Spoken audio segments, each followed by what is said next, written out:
नमस्कार। आज हम जानेंगे चंद्रशेखर आज़ाद जी के द्वारा दिए गए सदन में भाषण के बारे में, क्योंकि जो लोकसभा का सदन चल रहा था तो सभी पार्टियों को मौका मिलता है। तो जो सदन का जो भाषण था और मुख्य जो टॉपिक था वो जो ऑपरेशन सिंदूर कराया गया था, यानी मानसून सत्र चल रहा है लोकसभा में। क्योंकि जो लोकसभा का सदन था इसको कई भागों में बांटा गया था, तो उसमें से एक और नाम आता है मानसून सत्र। मानसून से आपको याद आएगा कि जो अभी मानसून का जो मौसम चल रहा है भारत में, उसी आधार पे इसको बांटा गया था। तो जो मानसून सत्र चल रहा था तो इसमें जो मेन जो है सदन बुलाया गया था, और सदन बुलाने का मुख्य कारण क्या था, जो ऑपरेशन सिंदूर कराया गया था। क्योंकि भारत सरकार के द्वारा ऑपरेशन सिंदूर चला जाता है, और ऑपरेशन सिंदूर के बारे में जो चर्चा की जानी थी, क्या सही था क्या गलत था, क्योंकि अन्य जो पार्टियां थीं उनके द्वारा भी जो ऑपरेशन सिंदूर है उस पर बात की जा रही थी। क्योंकि अभी इस पर विवाद चल रहा था कि जो नरेंद्र मोदी हैं, नरेंद्र मोदी जी जो एक नेता प्रतिपक्ष हैं जिनका नाम है राहुल गांधी जी के द्वारा बार बार मांग किया जा रहा था, और अन्य लोगों के द्वारा भी, जो लोकसभा के सांसद थे उन लोगों द्वारा जो मांग की जा रही थी कि जो नरेंद्र मोदी सदन में नहीं बैठते हैं। जब सदन चलता है तो नरेंद्र मोदी जी सदन से बाहर रहते हैं, किसी विदेश दौरे पर रहते हैं। तो मुख्य कारण ये था कि लोगों के द्वारा इल्ज़ाम बार बार आरोप लगाया जा रहा था नरेंद्र मोदी के ऊपर कि जो इतनी बड़ी बात हो गई और इतना बड़ा मैटर हो गया देश में, और इतना बड़ा टॉपिक हो गया, इतने बड़े बात पे और इतने बड़े महत्वपूर्ण टॉपिक पे चर्चा करना, और नरेंद्र मोदी सदन में नहीं रहते हैं। ज़्यादातर नरेंद्र मोदी सदन में नहीं रहते हैं, उनके बदले उनके जो अन्य मंत्री हैं वो लोग जवाब देते हैं। स्पेशली अभी वर्तमान समय में जो एक नेता है जिनका नाम अमित शाह जी के द्वारा जवाब दिया ही जा रहा था। तो उस पर भी हम लोग चर्चा करेंगे। तो होता है कि जो आज़ाद समाज पार्टी के नेता हैं, जो ये चंद्रशेखर आज़ाद जी को जब समय मिलता है तो इनके द्वारा कहा गया कि जो ऑपरेशन सिंदूर कराया गया, ऑपरेशन सिंदूर और अच्छा हो सकता था अगर सरकार इस पे ध्यान देती। क्योंकि जो हमारी सेना है, क्योंकि सबसे पहले जब ये सदन में आते हैं, सदन में जब इनको मौका मिला तो सबसे पहले जो सेना का गौरव है, सेना की जो गौरव है, जो महान जो उन लोगों के द्वारा कार्य किया गया है, उस पर बात करते हैं। जो स्पेशली जो सेना है, जो वीर है, जो जितने भी इन लोगों द्वारा अच्छा काम किया गया था, जो भारतीय सेना के बारे में इनके द्वारा बड़ाई किया गया और कहा गया कि हमारी सेना ना केवल भारत में, पूरी दुनिया की सबसे महानतम सेनाओं में से एक है। स्पेशली भारत की सेना में कहा जाता है, बात सत्य है। क्योंकि भारतीय सेना के द्वारा, क्योंकि कहा जाता है कि अमेरिकन सेना, तो अमेरिका की जो सेना है, ब्रिटेन की जो सेना है, उसमें और भारत में फ़र्क है, और चाइना का भी सेना में फ़र्क है कि जो भारतीय सेना है, भारतीय सेना देश के लिए लड़ती है। जो अभी जो कम्युनिस्ट देश है जैसे चाइना है, चीन की जो सेना है वो देश के लिए नहीं लड़ती, एक पार्टी के लिए लड़ती है, तो इसलिए वो थोड़ा कम पड़ जाता है। बाकी अमेरिका ब्रिटेन की अगर बात करेंगे तो ब्रिटेन की सेना आगे है, अमेरिका की भी आगे है। लेकिन जिस हालात में भारतीय सेना लड़ती है, जितनी कम व्यवस्था में भारतीय सेना लड़ती है, उतना में कोई नहीं लड़ सकता। और भारत की सेना एलओसी लड़ती है, जो एलओसी बहुत मुश्किल था। दुनिया के इतिहास में इस बात को पढ़ाया जाना चाहिए, और अगर इसको सिलेबस में भी जोड़ दिया जाए एलओसी को, तो आप आश्चर्यचकित हो जाएंगे कि एलओसी जैसे जगहों पे उतना बड़ा जो जगह है, उतना बड़ा जो उस क्षेत्र में सेना कैसे जाती है और उस एलओसी जैसे क्षेत्र को जीत लेती है। तो अब जो भारतीय सेना, इसका वीर गाथा इतना आसान नहीं है। सोचिए 62 का लड़ाई हो रहा है, पढ़ने के लिए जूता नहीं है भारतीय सेना के पास, उतने कम व्यवस्था में भारतीय सेना लड़ रही थी। आज जो भी लोग कहे, लेकिन वो परिस्थिति अलग थी और भारतीय सेना का जवाब नहीं है। सोच लीजिए कि अमेरिका की सेना अच्छा खाना ना मिले, अच्छा पानी ना मिले, तो अमेरिका की सेना लड़ाई पे नहीं जाएगी। अच्छा व्यवस्था ना रहे, अच्छा गाड़ी ना रहे, अच्छा हालात ना रहे, तो लोग लड़ने कभी नहीं जा सकते। लेकिन भारतीय सेना 5 दिन नहीं खाएगी, 10 दिन भी खाना नहीं खाती है, कभी कभी 1 गिलास पानी पी के उन लोगों को 5-5 दिन गुजारना पड़ता है, फिर भी भारतीय सेना लड़ती है। रीज़न है कि भारतीय सेना देश के लिए लड़ती है। और इस पर एक और इनके द्वारा क्रिटिसाइज़ किया गया कि अभी जो अग्निवीर जैसी योजना ला दी गई, उसमें अपमान किया गया भारतीय सेना का, और भारतीय सेना का जो गौरव है उसको मैला किया जा रहा है केंद्र सरकार के द्वारा। बाकी चंद्रशेखर आज़ाद जी के द्वारा कहा गया जो रेजिमेंट बनाई जानी चाहिए, जातिगत आधार पर जो रेजिमेंट बनाई जाती है, जैसे चमार रेजिमेंट हो गया, अही रेजिमेंट हो गया, जैसे और भी जैसे मेहता रेजिमेंट हो गया, अन्य जो एसी एसटी ओबीसी की जो जातियां हैं उनके आधार पर जो रेजिमेंट बनाया जा सकता था, उसके बारे में इनके द्वारा बात कहा गया। बात यह है कि रेजिमेंट में रीजन है कि जो इनके द्वारा ही कहा गया कि जो हमारी बिरादरी है, जो निम्न जातियां हैं, जो ओबीसी जातियां हैं, वो कर्मठ होती हैं, लड़ाई में ये लोग ज़्यादातर आगे रहते हैं। जैसे गुज्जर हो गए, राजपूत हो गए, अन्य जैसे वो जाट रेजिमेंट हो गए, तो इनकी बहादुरी के बारे में कोई से छुपा नहीं है। तो इसके बारे में भी चंद्रशेखर आज़ाद जी के द्वारा कहा गया। फिर इनके द्वारा कहा गया कि सेना जब हमारी आगे बढ़ ही रही थी तो सेना क्या ज़रूरी था इसको रोकना, और क्यों भारतीय सरकार इसको रोक दी। अगर नहीं रोकती तो कल जो हमारे देश के वित्त मंत्री हैं, कल पाकिस्तान के वित्त मंत्री होते, यानी पाकिस्तान मर्ज हो गया होता। वही जो हमारे देश को जो रक्षा मंत्री है, कल पाकिस्तान के भी रक्षा मंत्री होते, जो फाइनेंस मिनिस्टर के बारे में हम कहा ही गया, प्रधानमंत्री के बारे में भी कहा गया कि जो प्रधानमंत्री है, अगर हम अच्छा तरीक़ा से इस चीज़ को लागू किए होते तो कल जो भारत के प्रधानमंत्री हैं वो कल पाकिस्तान के भी प्रधानमंत्री होते। तो इसके बारे में इनकी प्रशंसा की गई। बाकी इनके द्वारा क्रिटिसाइज भी किया गया कि जो इतना बड़ा देश है और इतनी ज़्यादा सैनिक हमारे द्वारा लगाई गई है, फिर भी उतना सिक्योरिटी तोड़ने के बाद ऐसे आतंकवादी भारत में कैसे आ गए। आने के बाद उनको मारा भी नहीं गया। अब कुछ दिन पहले अभी तो कुछ अखिलेश यादव जी के द्वारा कहा गया कि आज ही के दिन कुछ लोगों के ऊपर मतलब आरोप लगाया गया है।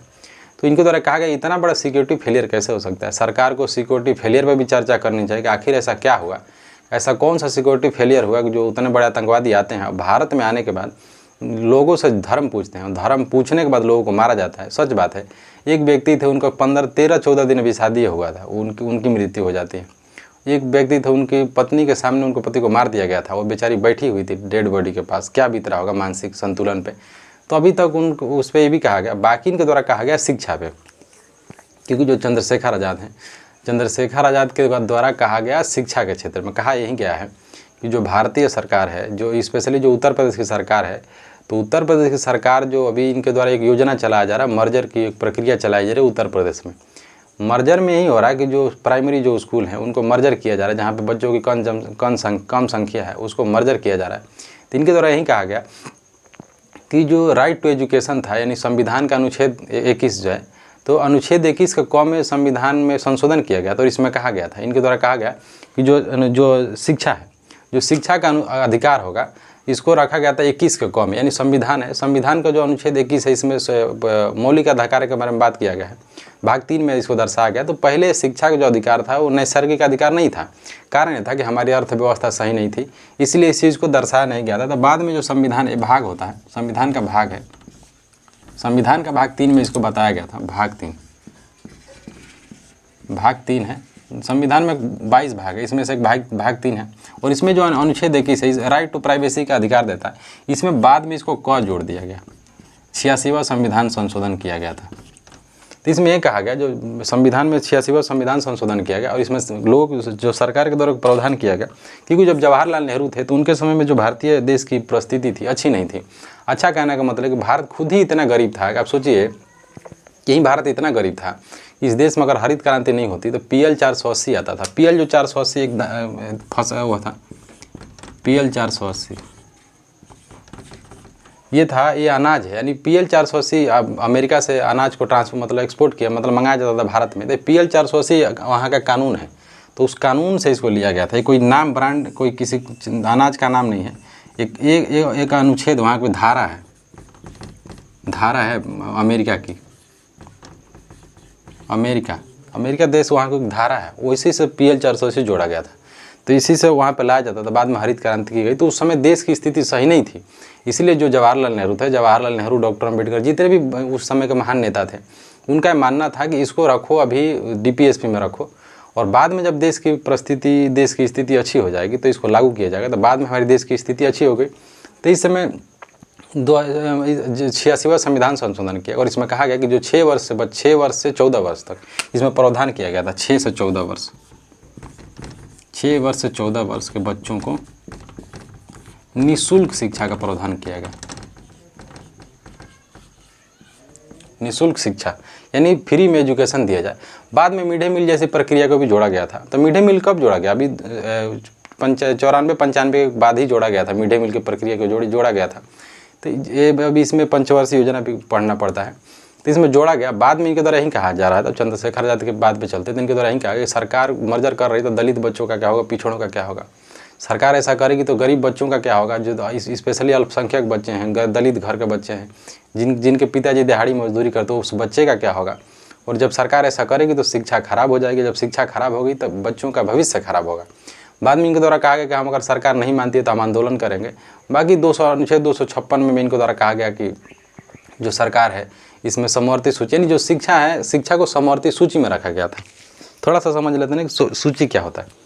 सूची यही होता है कि जो संविधान है, तो संविधान जो हमारा देश है, भारतीय जो संविधान को बनाया गया था, तो इसमें सूची का प्रावधान इसीलिए किया गया कि जो राज्य हो, जैसे अमेरिका का संविधान हो गया, तो अमेरिका के संविधान में प्रावधान है कि राज्य का अलग संविधान होता है। जैसे अमेरिका में 50 राज्य है, तो 50 राज्यों का अलग संविधान होता है। जैसे मान लीजिए अलास्का हो गया, मतलब अलास्का जैसा अन्य प्रकार के जो राज्य हैं, तो वहाँ पे 50 राज्य हैं, तो 50 राज्यों का अपना संविधान है, अपना कानून है, अपनी न्यायपालिका है।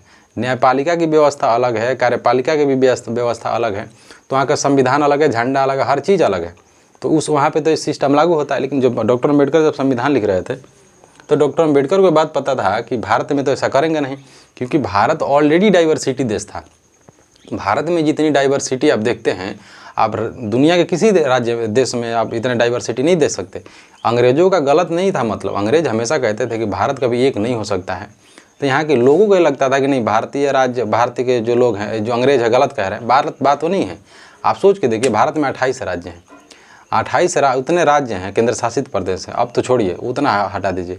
भारत में क्षेत्रीय आधार पे विवाद होता है। जैसे कहीं पे बिहारी कहीं का मारा जाता है, कहीं पे मराठी कहीं का मारा जाता है, कहीं पे कर्नाटका का विवाद चलता है, कहीं पे तमिलनाडु में तमिल करके भाषा चलता है, कहीं केरला में चलता है, महाराष्ट्र हो गया, दिल्ली हो गया। तो यहाँ जो उत्तर भारत के जो मजदूर जाते हैं, जो भी लोग भोजपुरी बोलते हैं, उनको बिहारी कहीं का मारा जाता है। इतना हो गया वो भाषा के आधार पर। आप सोचिए, धर्म के आधार पर देखिए, ये धर्म के आधार पर दुनिया में इतना कोई देश नहीं है जहाँ पर इतना बड़ा धर्म का स्थान दिया गया होगा। तो धर्म के आधार पर भी होता है। दूसरा बात है कि जातिगत आधार पर हम लोग एक नहीं थे। तो भारत ना धर्म के आधार पर एक था, ना जाति के आधार पर एक था, ना डाइवर्सिटी के आधार पे एक है। आप सोचिए, पूर्वोत्तर का जो क्षेत्र है, उसको संविधान का जो 5 या 6 अनुच्छेद दिया गया, उसमें कहा गया कि इनका जो इनकी संप्रभुता अलग होगी। नागालैंड की अलग होगा, सिक्किम का अलग होगा। 371 का क जोड़ा गया था, क से लेकर क 6 तक जोड़ा, क से लेकर 6 तक जोड़ा गया। तो वो बात थी। तो इसी में डाइवर्सिटी थी। इसीलिए इसका प्रावधान डॉक्टर अम्बेडकर कहते हैं कि नहीं, राज्यों को हम लोग क्या करेंगे कि राज्यों को हम लोग बांटेंगे नहीं, राज्यों को विषय देंगे। तो उस विषय का नाम दिया गया, उस विषय को 3 भागों में बांटा गया। तो एक विषय दिया गया संघ सूची, यानी सूची में दिया गया। तो सूची जो संघ सूची है, संघ सूची में केवल केंद्र की सरकार वो नियम बनाएगी। राज्य सूची जो था उसमें केवल राज्य बनाएगी। उस तीसरा बनाया गया था समवर्ती सूची। ये भी भारत शासन अधिनियम 1935 से ही लिया गया था। तो समवर्ती सूची जो था, तीसरे नंबर पर जो आता है, उसमें जो कानून बनाने का अधिकार है उसमें दोनों का है। इसीलिए शिक्षा का जो प्रावधान है, शिक्षा के प्रावधान में आप देखेंगे तो समवर्ती सूची में रखा गया है। तो शिक्षा में कुछ काम केंद्र सरकार करती है। मेन जो रेगुलेशन बनाना होता है, कानून बनाना होता है, तो केंद्र सरकार बनाती है। कुछ ऐसा कॉपी किताब ड्रेस का जो रेगुलेशन है, राज्य सरकार करती है। तो इसमें ही विवाद चल रहा। बाकी चंद्रशेखर आज़ाद के द्वारा ये भी कहा गया था कि 1 नेशन 1 एजुकेशन होना चाहिए। देश की जो जनता है, गरीब का बच्चा भी वहीं पढ़ेगा, अमीर का बच्चा वहीं पढ़ेगा, दलितों का भी बच्चा वहीं पढ़ेगा।